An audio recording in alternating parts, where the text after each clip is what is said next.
Life responds to effort. And on today's episode, which I promise is only 13 minutes, which happens to be my favorite number, I give you 3 tangible, implementable things that you can follow immediately to get you different results, get you aligned to where you want to go, and start executing that vision of yours with excitement, vigor, and support. So without further ado, let's get into the episode.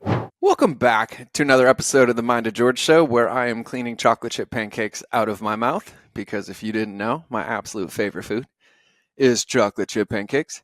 And I just had some for breakfast post-workout. And today is going to be one of those short, sweet, direct, right to the point. But let's be really honest, it's George recording this show, and it's really weird to reference myself in the third person. But I'm going to keep this one under 10 minutes. And I was tickled very deeply yesterday because I saw quite a couple of clips. I saw a reel on Instagram, and I couldn't find the original poster, and I don't know the name of the gentleman. But what he said was that life responds to effort. And I hear this all the time, and I've been in this bucket so many times in my life and in my business where I'm not where I want to be, but also understanding I'm exactly where I'm supposed to be. And one of my favorite quotes that I've ever said is that awareness is the finish line, that I get from Thich Nhat Hanh. It sounds cheesy, but really our current state allows us the perspective to be able to choose what inputs we put in next to create different results. And on today's show, I'm going to give you the 3 things to focus on to put the effort into the right bucket to be able to create the results that you want in your life. And these feelings that we have, maybe you feel behind, maybe you feel stuck, or maybe you're considering making a huge change. And the trap we fall into is looking outward for confirmation. We look to the world, we look to the evidence, and we end up getting stuck in this pattern of reactions. But what we have to ask ourselves on the deepest level is, are we living our life, or are we making decisions aligned with our deepest values? Like, do we keep the promises we make to ourselves? Do we celebrate ourselves and cheer ourselves on? Do we intentionally measure our value based on the integrity and the intentionality of the inputs, but not the results that they create? And what we get to understand, and this is a lesson that I've had to learn deeply and deeply, and I had to lose everything in the process to get to this point. But when our effort truly aligns with our inner voice and our deepest levels of values, that's where the true magic happens. Because the results that we see in our world are a trailing byproduct of the effort and the energy that we've been putting in before they get there. And so there's really 3 easy ways to make sure that we're getting the best results in our life and business, regardless of the outcome that they're creating. And one of my favorite things, and what we talk about in the Alliance all the time, which is you have to seed before you weed. Meaning no matter what, the world is going to show up. There's going to be resistance. There's going to be roadblocks. There's going to be noise. There's going to be challenges. We're going to have clients leave. We're going to have relationship breakdowns. We're going to have funnels that stop working, emails that don't get opened. And there's going to be a whole lot of universal tests that come up that make sure we stay focused on the right thing. And it's like going to the gym. We don't go to the gym and expect to lose 30 pounds in a day, but we know if we consistently take new behaviors and actions, and we follow that to some semblance of consistency and follow through, that the results will follow. And so the 3 steps that basically guarantee that you seed before you eat are: number 1, intentional planning; number 2, keeping the promises we make to ourselves; and number 3, surrounding yourself with others chasing their dreams. And so my dear friend Alex Sharfin says this, and he says, you don't have the business or life you want because you haven't become the person to run it. And that's a gift. Meaning, if we're perfectly where we're supposed to be right now, we have awarenesses of what we like, what we don't like, and what we get to change. And when we get awarenesses of what we get to change, we get to make decisions based on our future self, which is intentional planning.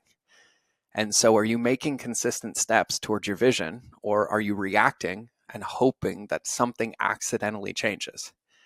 And this isn't one of those like, here's how to schedule your day, here's what to put in. But what are the things that get in the way of us having those goals? And typically, as Simon Bowen says, nobody chooses to self-sabotage. We accidentally behave our way away from it. But maybe we get some stuff done, we check boxes, we go through the list, but all of those are reactions to our current state. And then we'll complete a task and then spend the next hour scrolling on Instagram or figuring out what to do next. But maybe it's time to start putting some intentional actions into place that create results or possibilities in the future. Maybe it's finding some needle movers or action items that you haven't done before that if you do consistently might breed different results. And so we need to make sure that we don't fall into the trap of maintenance tasks or checklists or to-do lists. And we also intentionally plant new seeds for our future. And in the Alliance, I talk about this. We take everybody through a vivid vision exercise, a future planning exercise, and then we add behaviors into our sacred quadrants model, which gives us a measurable workout to do. And mine's broken down on every day. I take new actions. Number 1 in my heart, which is my faith. Number 2 is in my mindset. Number 3 is in my body. And then number 4 is the 3 core needle movers in my business. And once I've done those for the day, then I go focus on dealing with all the weeds that are in my garden. But we have to understand that different results require different actions. And that means we get to intentionally plan things for the future. So maybe take some time, take 10 minutes, 15 minutes, and write down 3 actions that if you took consistently today and every day for the next 30 days would create different results in your life or future without being attached to the outcome. And then number 2 is to keep the promises you make to yourself, right? I fall into this trap all the time, getting stuck in the pill bottle where I'll give my word to something, but then it's the first thing I throw in the trash. I dishonor myself in the process. I took the time to intentionally plan my day, but I didn't take the time to intentionally spend my energy executing that day. And this is where Simon Bowen's quote is, nobody chooses to self-sabotage. We accidentally behave our way away from it. We allow the noise and the distractions and the quote unquote tests to show up and detract from our focus, which comes down to us creating really tight containers and having the discipline to follow those things to be able to plant those seeds in our garden. And it's not about complexity. It's not about intensity. We're always guaranteed to win the game on consistency. And there are no perfect days. There are no 100 days. Sometimes the best we have is 40 and we give 40. Sometimes we have 70, we give 70. But it's really about being self-aware and honoring ourselves where we are and not being attached to the dopamine, not being attached to the results and falling in love with delayed gratification, right? And so this is where in the Alliance, I even have a model called the Wedge of Expectations, where we plan for our actions on the best day, but we also plan for our actions on the worst day, knowing that as long as we protect those inputs and we do them consistently, the only thing that can happen is a positive change in our life. And so for me, in losing 100 pounds last year and actually keeping it off and being 40 and in the best shape of my life, it wasn't about intensity. It wasn't about going to the gym for 2 hours a day or an hour a day. It was really about consistently hitting my floors, which is the model of the Wedge of Expectations. But it took me some time to realize the cumulative effect of my daily actions and how those actions directly impacted my inner voice, my confidence, and gave me the ability and the motivation to keep going because I kept the promises to myself. And that's really where the rubber meets the road. But the most important part was that I didn't do it alone. And that's what brings us to point number 3, which is surrounding yourself with other people chasing their dreams. Entrepreneurship, life, business, and especially the state of the world right now can be a lonely road. But that means we lock behind our laptop, we isolate ourselves in our world instead of reaching out and having people who hold us, support us, and our teammates in our corner. And I genuinely believe that none of us can do this alone.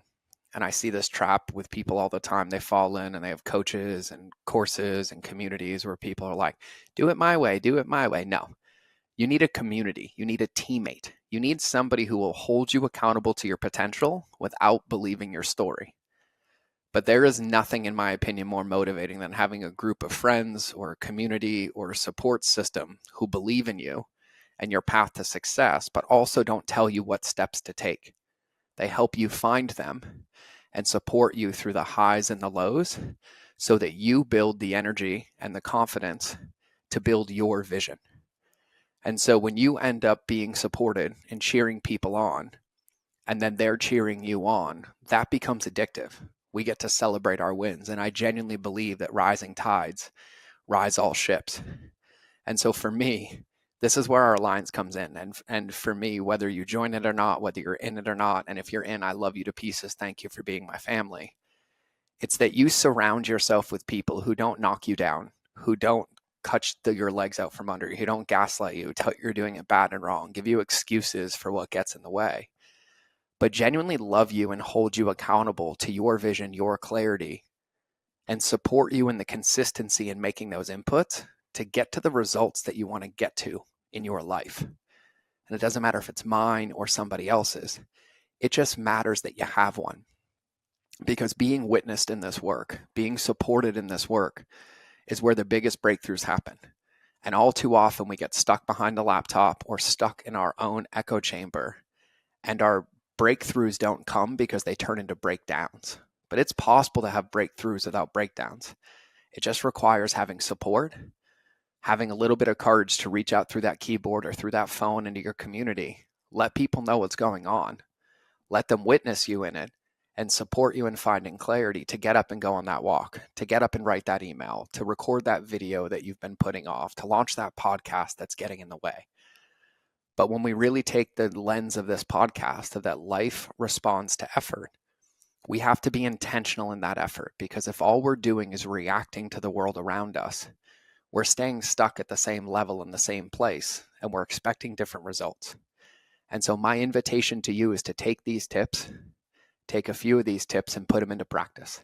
And if I can support you, if my community can support you, reach out. If you want to join the Alliance, we'd love to have you. It's $100 a month or $1,000 a year. We celebrate our wins. We have models to put this into practice. You get to do your vivid vision. You get to find your needle movers. You get to celebrate your wins. You get to have a community that supports you. You get to have expert calls. Or if you reach out to me and I know somebody better, I'll make the first introduction for you so that you understand that having a team in your corner is the best place to be accountable to who we want to be in the future. But I wanted to share this today. I wanted to thank you today. And I'm going to go clean the rest of the chocolate chip pancakes out of my mouth. But just remember that life responds to effort.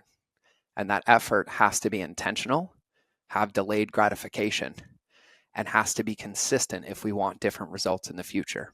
So tip number 1 is be intentional with your planning, not for where you are, but where you want to go. Tip number 2 is keep the promises that you make with yourself by making them real, making them tangible, and protecting the consistency instead of the intensity. And tip number 3 is surround yourself with others chasing their dreams so you can feed off that energy, you can support them when you're full, and you can ask for support when you're in lack so that you can keep putting those deposits in and create different results in your life. And so I wish you the most beautiful of days. I absolutely love you to pieces. Whether you hear me in this next episode or, whether you see me in the next episode or you hear me in your earballs, either way, remember that relationships will always beat algorithms. I love you. I appreciate you. And from the bottom of my heart, thank you for taking the time to listen to this. I wish you the most blessed of day. God bless.